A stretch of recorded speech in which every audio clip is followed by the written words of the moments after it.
Nick Watts of Depict Creative. Hello. Welcome to the Wolves of Industry podcast.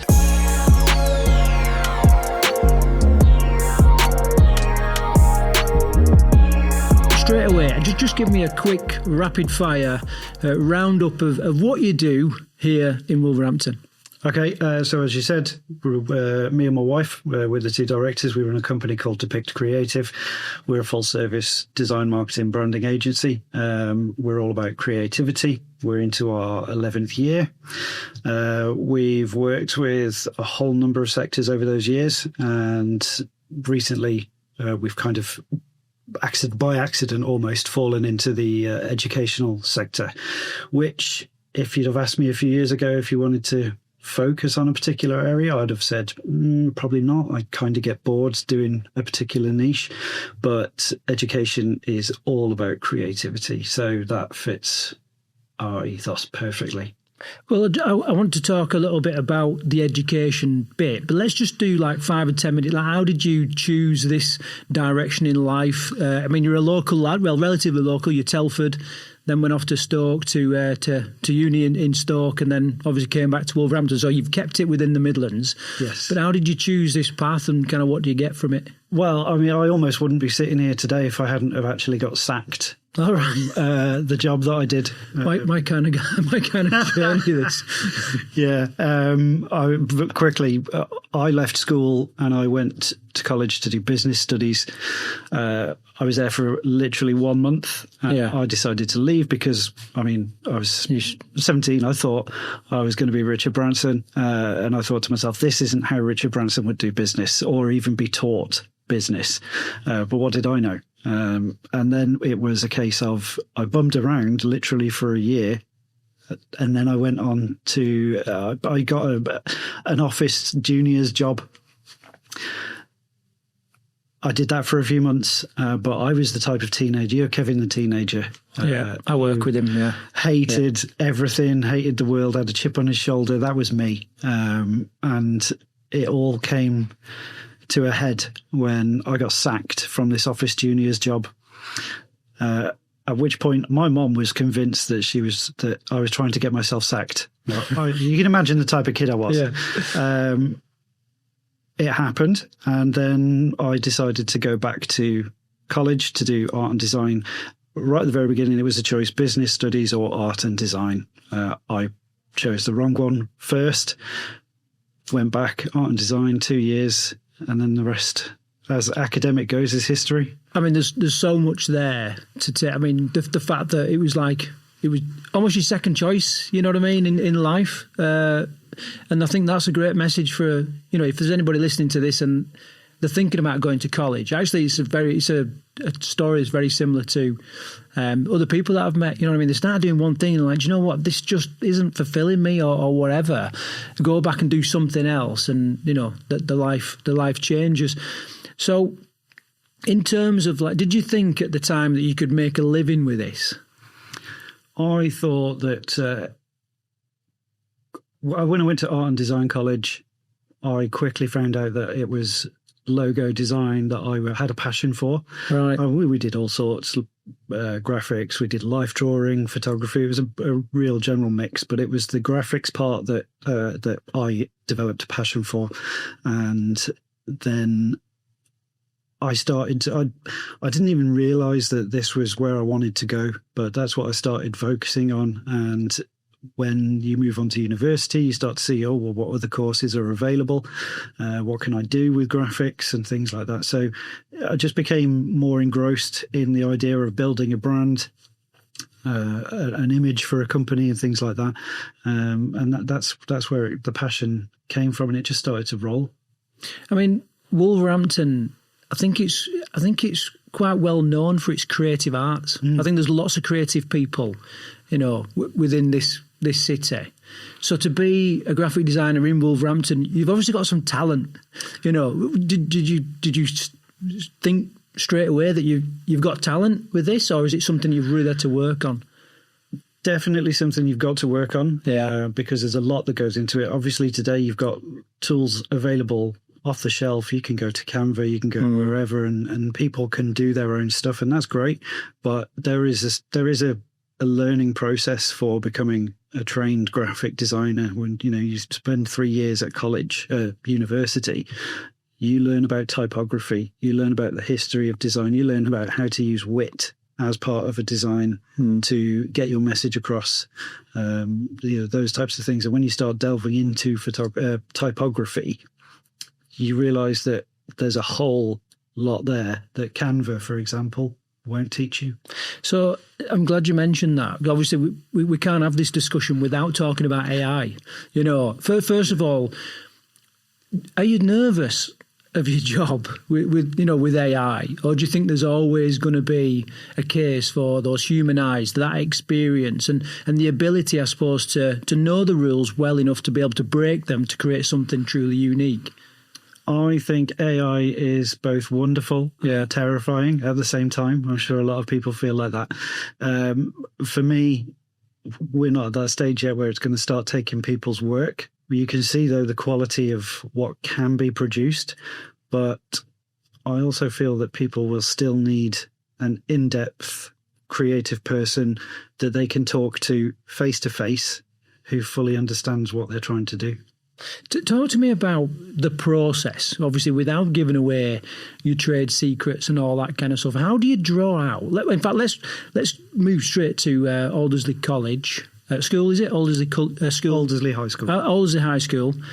And, their initial brief to you. How do you tease out the information that you need to be able to create designs and a brand scheme that matches not only the vision of the teachers, but also creates a brand that the kids are, the kids are proud of? And obviously, I'd like to do this in a way that is valuable for anybody watching this can take that and then apply it to their own design brief. Okay. So Alderley High School contacted us. We'd had a relationship with the marketing manager or the marketing director of the overall trust, Amethyst Academies Trust, and he said, we've got a new head teacher. He wants to have a look at the brand and the marketing and see what we can do. So we had a conversation with him. He told us his plans, and from that conversation, they put together a creative brief of what they thought the school needed. We reviewed the brief, we looked at it, and then there was a second meeting where we kind of then provided a quote for our services, what we felt that we needed to do for the project. And then when we found that sweet spot, we just began to work together. Obviously, the school itself is quite a nondescript building. There's no heritage feature to it or anything like that. So whereas some schools obviously are very recognisable, we had to take that into consideration. So they wanted to look at the heritage of the area. And the area is near a housing estate called Penderford. And in Penderford is, I think it was a 17th or 18th century dovecote. Right. It's a listed building. You can't go in there, you can't touch it, but it's still there and it remains to this day. So we focused on that. There were other areas as well that that particular geographical location is known for, but we focused on the dovecote. But it's still quite an ugly shape. Yeah, it's octagonal, but if you were to look at it on profile view, it's basically just that. So as a logo goes, we try and transfer something that is noticeable and recognizable into that identity, but this shape just wasn't doing it. Yeah. So we dug a bit deeper into the research during our research of this structure, and we got to see some inside shots, and as you look up, there was the amazing structure, the rafters that helped to construct the 8-sided dovecote. So we used that and we looked, and with a bit of creative massaging as well, we found that the school had 8 core subject areas. Right, I can see all this coming together. Yeah. So we incorporated the rafter structure into the logo and then placed a dove inside that as well. They didn't want to stray away from their colours, which was a purple colour palette, so we worked with that. On the day that we had to present our ideas, I was expecting our presentation to be the head teacher, the marketing director, and maybe one of the other senior leadership teams. Here we go. I walk into the room, I kid you not, there was 11 people in there. Yeah. There was the head teacher, the marketing guy, there was the CEO of the trust, there was Bob the caretaker had come in because he wanted to have a look. So we had to present our concepts, and we don't just present one, we present a number of concepts dependent on the job. And I went through all of this process, and they went with our chosen concept that we like to push.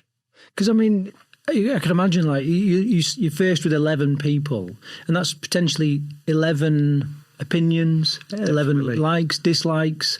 Do you see that as like a mark of a design success in the fact that you kind of please the majority? Yes.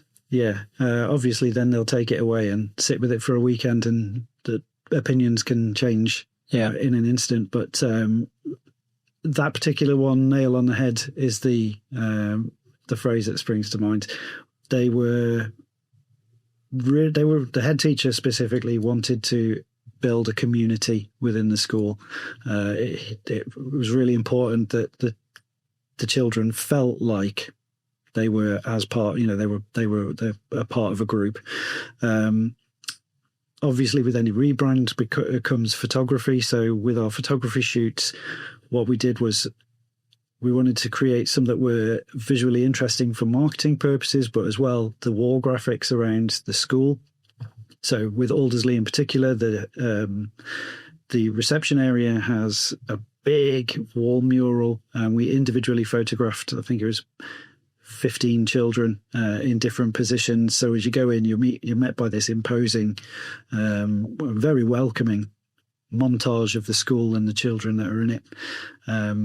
I think we ran 2 photography days, and the head teacher then, after the photos were all done and released and they were around in the wall graphics and on picture frames, said to us that some of the children had requested that they be in the next set of photos. So you can imagine a 12, 13, 14-year-old kid who actually enjoys having his photo taken in that situation. We hopefully have done a good job. Yeah, I completely agree. Going back to AI, I was going to sort of say that going and investigating that dovecote and going through that process, that's the bit that AI is missing, from what you're saying there. And I suppose, when we're sort of thinking about like, why should people not use AI? If they've got such a passion for whatever they're doing, like AI, it just can't do that. Well, I'm imagining it can't do that, and you've almost sold the idea of it through that story.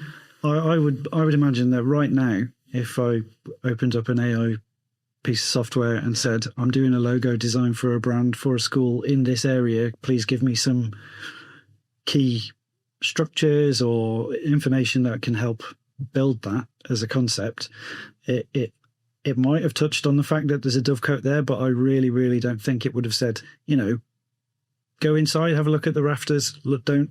It might have just said, do you want me to create a silhouette of this? Yeah. So let's say that, people are going to approach you for a design, a brand brief, or, a whole marketing plan or whatever. Instead of working against it, let's work with it. What can they use AI for to be able to kind of bring to you for you to do a better job? Okay. Definitely in the first instance is use AI to assist you to create a creative brief. Yeah. If as a client, I knew that I was going to be working with a design agency and I wanted to be efficient, my first query to ChatGPT, for example, would be to say, right, I need to create a brief for a design agency for my car dealership business. I don't understand the process. Can you please help me? And then obviously GPT will run a series of prompts for you to then answer to form that brief. So that would be my first tip. Yeah. Secondly would be to use it to gauge what kind of audience you're trying to talk to again. But you're going to make a huge mistake if you are literally just taking AI's word for whatever it says. Nobody knows your target audience or your area better than you do, hopefully. So my suggestions would be to use it with caution. I'm probably speaking to the best person for this next question that I can in this city. My question is, when you think about Wolverhampton and Wolverhampton's identity, you know, and the people that live in this city, the industry that we've got, what words spring to mind and what do you like to include in those designs? And the reason why I'm saying you're probably the best person, you've worked on lots of sort of council-led education, you know, based businesses and projects. You've worked with the Wolverhampton bid for 10 years, I believe. Is that right? Yeah. So, and this is what I'm saying. So, you know, this idea of creating an image of an identity must be something that you've dealt with, you know, for over a decade now. So, what would you say to that? Okay, I think a lot of people are frustrated. Right. The general public, if you look at social media comments, anything that the council will put out there in terms of redevelopment of the city or new projects, there is an air of frustration from the local residents. They feel like they've heard it all before. Right. Projects get announced. They, for some reason, then don't happen. As you mentioned, we work with Wolverhampton Bid, which is a business improvement district, and they have a remit of a certain area that they're responsible for. And in that zone, which in this case is pretty much the ring road, and then everything within, all of the businesses that are of a certain rateable value will pay into a pot, and the bid will then choose how best to spend that money based on a 5-year term business plan. All with the idea of increasing footfall into the city centre, becoming a voice for the businesses, improving business growth, and obviously making the city clean, safe and welcoming to a point, you know, even where they will spend on extra Christmas lights, for example, or add extra CCTV operators into the mix to increase the service. So I found that they are a huge champion of Wolverhampton, but the city centre specifically. And we've worked with them for 10 years on all of their marketing and branding and just advertising. There's some of our work out on the Ring Road right now, which is advertising the seaside in the city, which is an annual thing that they do. They import a big, huge man-made beach. This time it's in Victoria Square, I think. And at the end of August, bank holiday over 2 days, kids, families, and their events attract low-income families, and they'll come in and they can enjoy something that doesn't cost the earth. This particular year, they've got a free Helter Skelter ride, there's fun and games and stuff like that. So there's a lot of different events that we work with on the bid. It's not just the business support type of aspect from them. It's public facing as well. I saw it must be a similar project, but it was like dinosaurs around the city. Was that one? Yeah. So actually, prior to that, the first kind of installation of that was it was called Wild in Wolves. They had 12, 13 huge, massive animal statues dotted around the city centre. That one was an elephant, was it? I remember. That's right. Yeah. Elephant, zebra, all different places. So briefly, that particular project, the trail was dotted around. We created the brand and the marketing material for that. We created the website where you'd log on, create an account, and as you'd go around, you'd scan one of the animals, it would log it and track it on your digital profile, and then when you found all of them, you got entered into a prize draw. So there was lots of things for the kids to do, and also some of the businesses would host one of the animals. So as a family, you'd go in, Waterstones, for example. Yeah, you'd go in, and then the kids would get distracted, perhaps looking at some of the books, and then the parents might end up buying one. So it benefits the businesses as well. But that particular project, that won Best Marketing Campaign of the Year for the Express and Star Business Awards. So that was a major thing for us, and obviously the client as well, for the recognition. Quick question, little sideline. How did you make the animal? Like, where did the animals come from? You know, so the animal aspect of it, they're obviously just props, right. But a third party supplier would have supplied those, and they probably had a whole zoo of choice. But so they consider what they what they wanted to have where based on the budget and size of the trail and things like that. We love an exclusive here. Yeah. Have you got another project in the pipeline, or can you not really say? Well, like, you know, with the wild and the wolves. Yeah, depending on when this goes out. Yeah.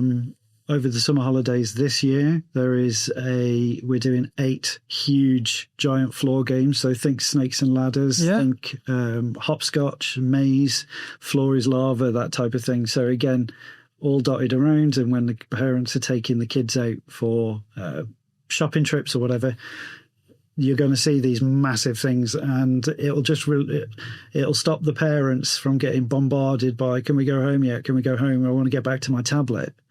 And you're going to see them play. I guarantee you, any kid will do the hopscotch. Adults will do the hopscotch as well.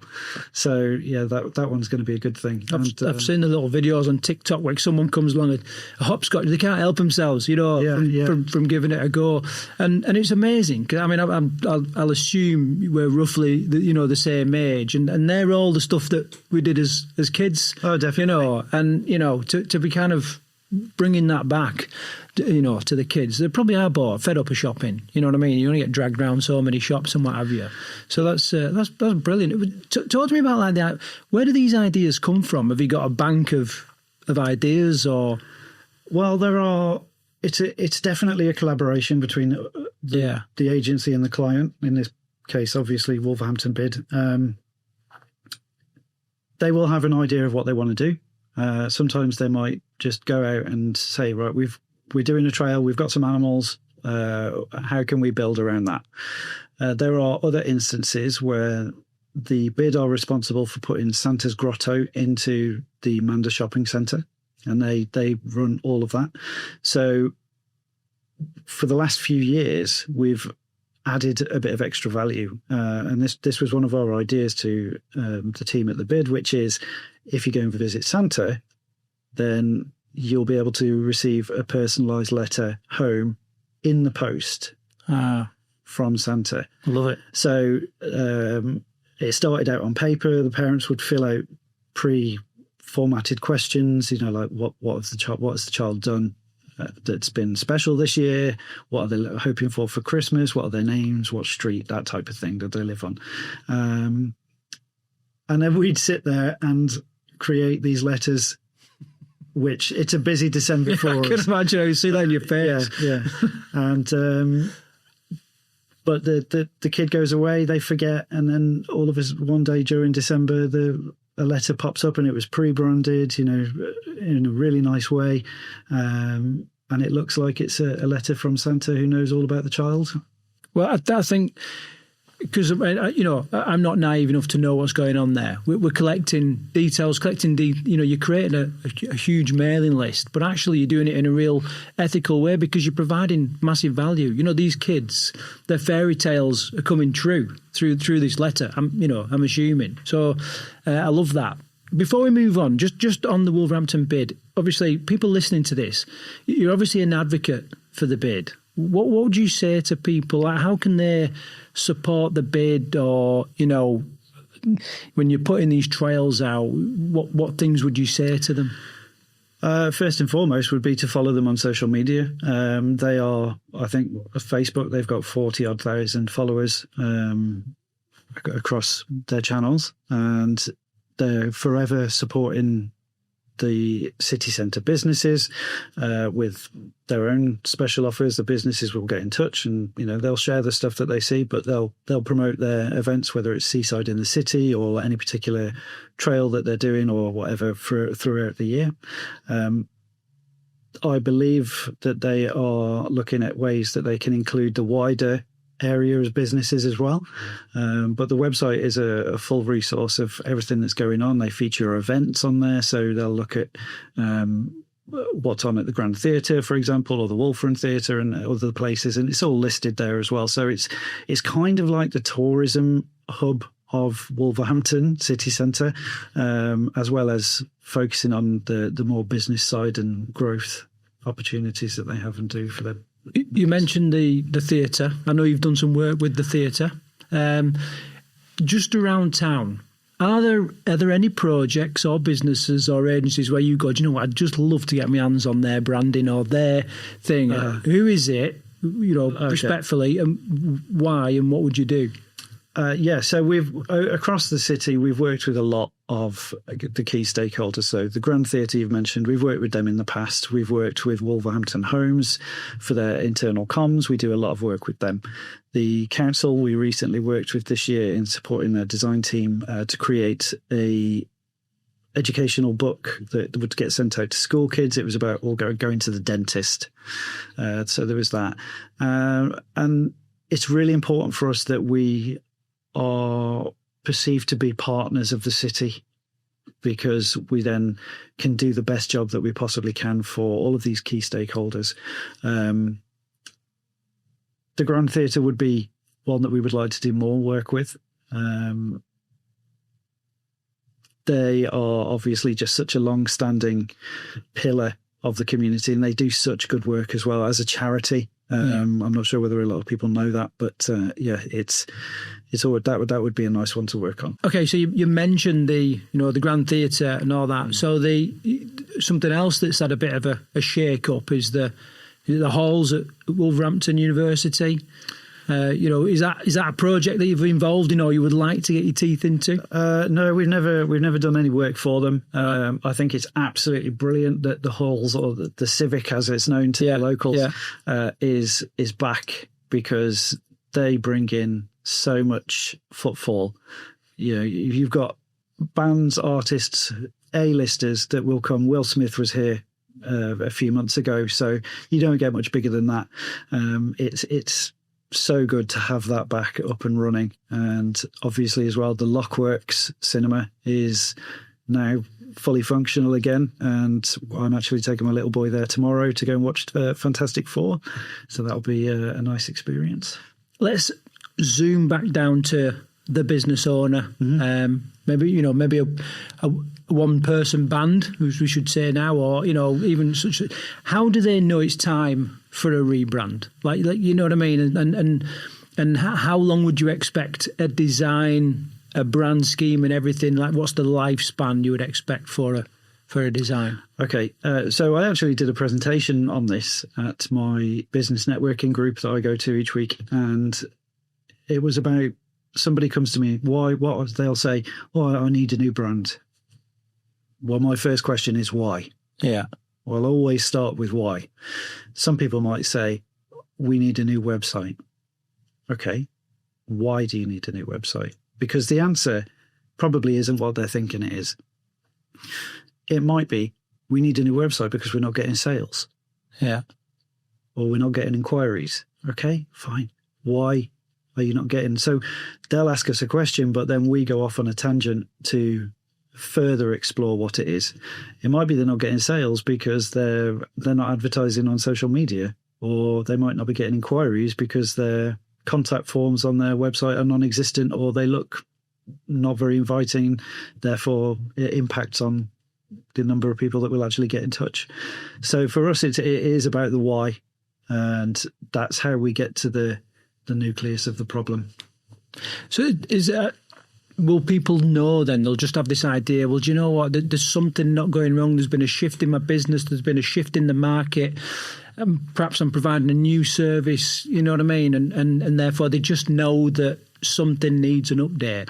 Yeah, definitely. And there's a process of knowledge over the point where you start to seek that advice from a professional. Some people don't even know they've got a problem, and they'll just carry on regardless. The next phase is some people know that they've got a problem, but they're not sure what to do about it. The next, they know they've got a problem and they've seen somebody help another business or person solve what they think that they've got a problem for. And then you start with I'm actually going to get in touch with the service provider or agency to talk about the problem. I think if it's a large team, because everything's about people at the end of the day. People buy from people engage with it, and brand stories, that's all what they do. The brands will tell their stories to a person who's got the same worldview as the brand itself. And it's really just all about the people. If your team or your brand is not functioning properly, then people aren't going to be happy, whether it's your customers or your team members. Morale's going to be down for whatever reason. It could be that the sales team don't have enough marketing material to go out and market and sell their product. No sales, unhappy sales director, starts bashing people in the team. So morale goes down. If they've come to us and they know that there's a problem, then our first job is to find out what that problem is, regardless of what they think it is. Just looking at your own business, like, what's it important that people take from your branding? Like, what's important for you in your business? Okay. Important for us is that we come across as very, very approachable, and that we don't try and baffle or bamboozle people with glossy talk about what we do. We want them to feel like we can do a job for them, that we can do it quickly, and that we can do it on budget. Is that the biggest fear? Probably budget, is it? I think they're going to have escalating costs and just never get over the line. Yes and no. Obviously, it depends on the type of business that comes to us. We work with one-man bands. We work with larger companies as well. So each one has different budgets and budget constraints. But we try and educate them in the value of design. And hopefully that investment into what they're doing with us is worth more than the number of zeros or whatever on the quote sheet. What is the current trends in brand? I'm saying branding, but I mean all aspects of like graphic design. You know, what are people coming to you about more and more often? And you know, there are certain colours that are on trend, or shapes that are on, or you know, overall design, simple, complex. You know, yeah, it swings and roundabouts. Yeah, if I'm honest, obviously, colours are. There's always a yearly colour that is put out by Pantone for colour of the year and things like that. But we try and steer away from trends, because that's what will age. Itself. Yeah. Trend will eventually fizzle out. So if somebody's if one of our clients has seen something and they're like, oh, let's use this, let's put this into because I've seen it work really well for somebody else. Okay, that's great. It works for them. But is it really part of your brand? You mentioned logos right at the start. Can you just pick out 2 or 3 logos that you admire, that you think, you know, have really nailed what they do? And I'm talking, you know, global industry, wherever, you know, to the. Okay, so here's the controversial point. Yeah, it's not all about your logo. It's really not. It's about the story that goes behind it. For example, the Nike swoosh. Yeah. Okay. If Mr. Johnson down the road had a little sports shop and he'd put that on there, it wouldn't mean as much, because of all of the tens of millions and the years that have gone into building the brand and the messaging and the ethos of Nike. But if it was Mr. Johnson's shop and it was there and it said something else on there, it's not going to mean as much. So what am I saying? Logos don't mean anything. Well, of course they do. They're an identity for the business, but it's literally just a symbol for everything behind it. I do actually like the Nike logo as it goes, but I think the story behind the Virgin logo is a good one as well. The scribbled V, Virgin, and it's written on a slant.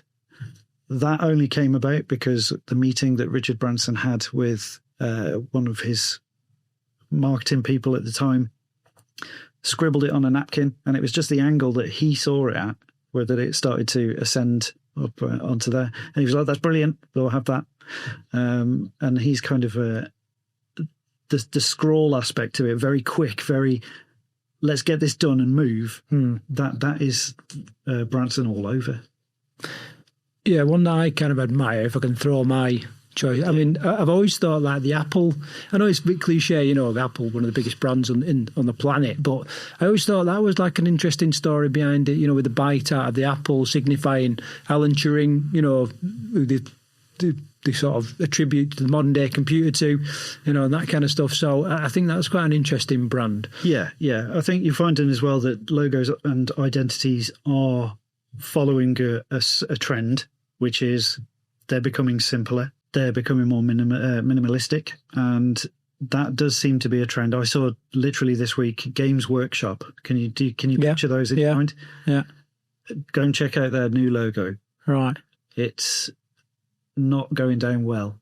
Right. The fans. Right. Maybe we'll back this up on the screen and show this. I'm not a Games Workshop person, but I know that brand identity. I can picture it, and what they've done is there have been some epic design fails. Put it that way. Oh, go on then. Well, what are the fails? People love a fail. Okay, can you picture Gap? Yes. Yeah. Okay. I think it might have been 10 years ago now. That got changed and it got panned. There was comments about it looked like clip art. It literally looked like somebody got done on Word. Inevitably, it reverted back to the original. But then there are some really good logos, some very clever logos, and the FedEx logo in particular is one of my favourites. Do you know why? Yeah, well, yeah. But carry on, please explain. Yeah. So in the word FedEx, in between the letters, there is a fantastic use of negative space, and you've got an arrow in there. But until you see it, you don't see it. Yeah. And then when you see it, you can't unsee it. And obviously, FedEx being the courier company, the forward arrow is just superb. Yeah, it's really clever. So when people are sat there and they're going, right, a new logo, logo's really important. What's your advice to those people, especially if they're kind of, they are pretty low on the budget? Are you a proponent of like, look, just get something down and then iterate in the future, or is it something they should really pause and nail before they launch? There are different mindsets of clients. There's some people that think that the logo is the be all and end all before they even start their business. Yeah. And then there are some that really don't pay that much attention to it. So it's finding out which person they are. You don't have a preference or a particular bit of advice. I know I'm putting you on the spot, but again, it's what does that logo represent? What are you trying to tell the world about your business? And if there's something that is going to make that logo instantly recognizable that relates to your business, then yes, obviously try and get that in. But like you say, budgets, it can take a long time to work on a logo. Ultimately, it can also take a very short amount of time. As a business, I've been doing this for 10 years, but as a designer, I've been doing it for 20. So I've worked on a whole different range of logos, and some of them have been an absolute joy to work on, regardless of the subject. Some sectors are very boring, but ultimately you still have fun going through the design process of creating a logo. And then others have been an absolute ball ache. So you're talking about it can take a long time for a logo and it's not the be all and end all. One thing that may take longer and could be the be all and end all is the business name. Like, what's your ethos on like creating a business name? Okay, yeah. So we had a client who came to us. I'll keep it brief. Yeah. They were a document storage company, and they unfortunately had a fire at their warehouse. This is quite a long time ago, and anytime anybody Google searched the company name, all that came up was reports about fire, which for document storage is not good. So they were forced to go through a rebrand, and they came to us, and we conducted a naming workshop with the team. There's about 8 people in the team, so pretty much everybody came in on the session, and we then went through the process of starting to eke out what it was that the business was about, what direction they wanted to go in the future, and how that might impact whatever name they come up with. And we did choose the right name. I'm not going to say what company it is because that's obviously not fair, but so we didn't sit there and go, how about this name? How about this one? And here's our 5 suggested names. It's more about building up a picture of what the employees feel the brand is about, right down from some of the lowest level employees up to the owner, and to get their opinions and what they feel like the brand is. So talk to me about Depict Creative and what are the current projects that you're kind of working on, and what can we expect to see come out in your portfolio for the next in the short term? Okay, yeah. So, like I said, we do a lot of educational stuff. We've worked with Alderley. We're doing continuing work with Alderley High School. We work with Morton School. We've worked with Tetnall Wood School.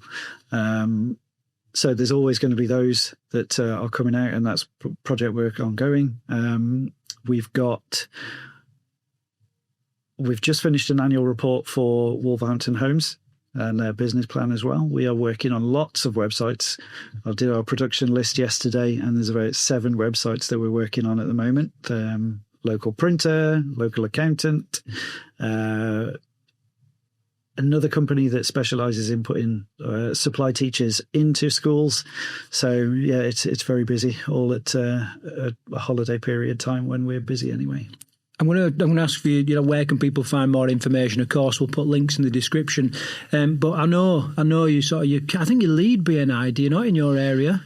Yeah, so I'm a member of BNI, which is a weekly networking meeting, and I'm the vice president for our particular chapter there. So everybody's always welcome to pop along. So I don't know if the vice president still does their little pitch. They get up and do their little pitch, but I'm sure at one point you did. So can you share that pitch with us, just as a way for people to learn more about what you do? Oh, you mean our 60 seconds? Yeah, that's it. Yeah, okay. 60 seconds. Oh, do you know what? To be honest, it varies each week. Oh, does it? It does, yeah. Oh, right. I'm not the type of person that can sit there and just have a script. I'm very passionate and very almost emotional or heartfelt about what it is that I'm talking about at that particular moment. And I think the mood of a creative as well is you wear it on your sleeve. So if I'm not having a great day, some people will actually be able to tell. But being in BNI as a networking group and just putting yourself out there, creatives are naturally, I think, introverts, and therefore they might not feel that comfortable being in essentially a selling setting.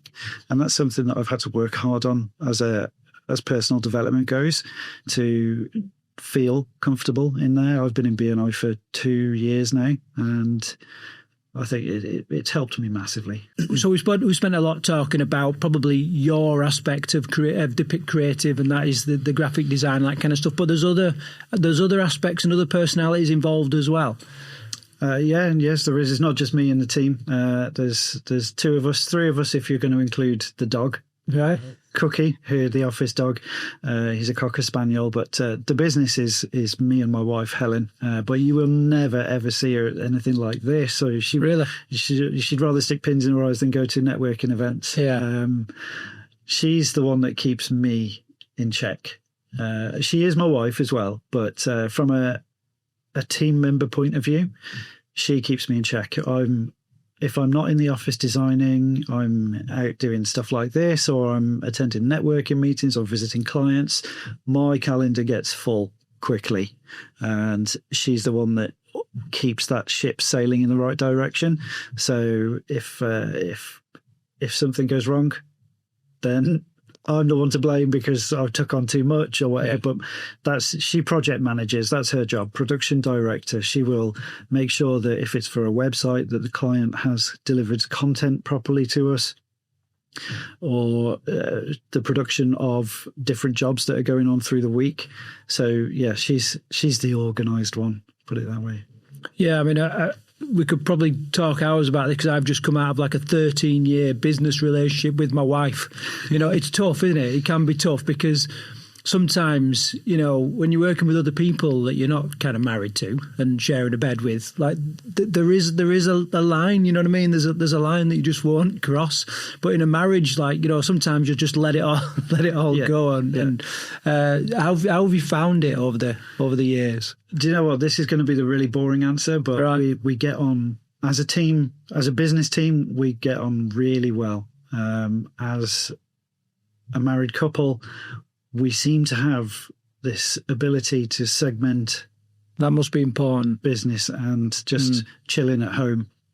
We obviously do talk about business and stuff like that, but we put out a social media video literally last week, which was, what's it like to work with your spouse in the office? And the setup was a meeting where we'd reel off, I'd be saying, oh, okay, we've got these brochures to do, we've got a website to do. She'd interject and go, I didn't put the washing on this morning. And, you know, that type of thing happens. It just shows real personalities in the business when it's man and wife.